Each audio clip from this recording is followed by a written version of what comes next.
Thank you, and can I acknowledge my other Senate candidates here tonight? It takes a lot of courage to make a stand and stand up for your country.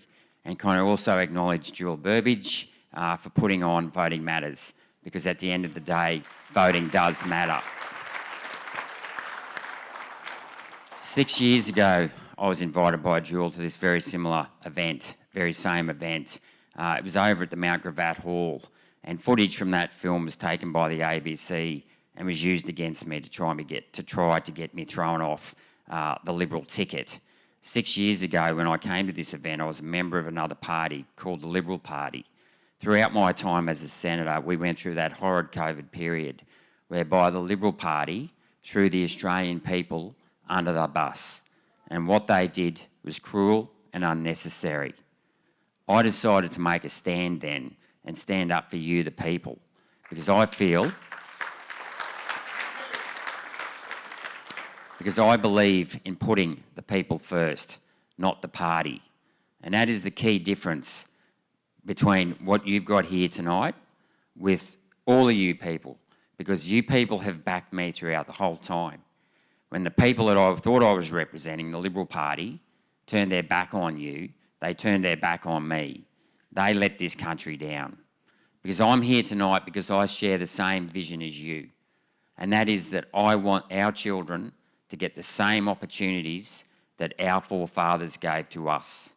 I want them to inherit the wealth, the infrastructure, and most importantly, that wonderful pioneering spirit that made this country great.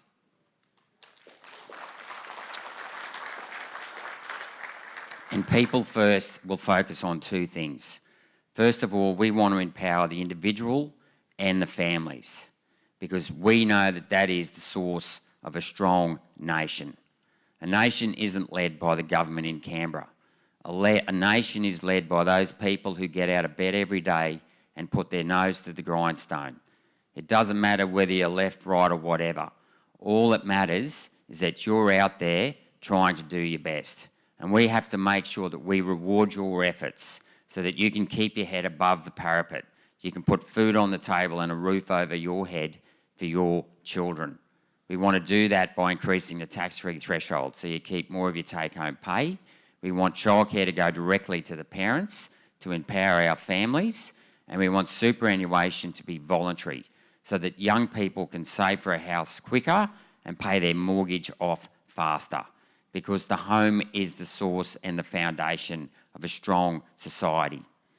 The other thing that we want to do is we want smaller government. Government has too much control in our lives today.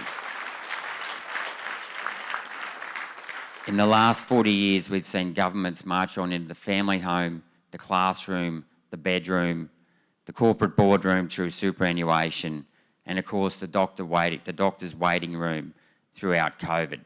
That is not the role of the government to tell you how to lead your individual lives. It is up to you not only to embrace that freedoms you've been given, but to embrace the responsibility. But the last thing the government should be doing, rather than controlling your individual lives, is actually delivering better services. And we do that by building infrastructure. And the key point of difference that People First has, that no other party can understand, is that we know how to fund infrastructure internally through the creation of an infrastructure bank.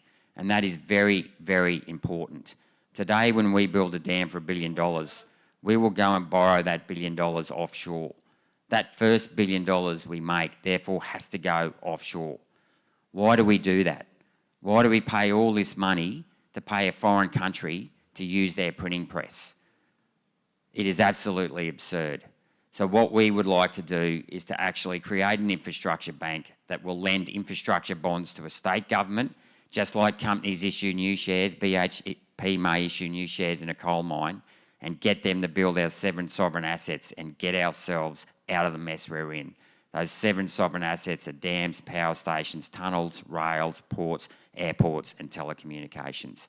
But most importantly, we have to fight to empower you, the individual, and the families to be the best person that you can be.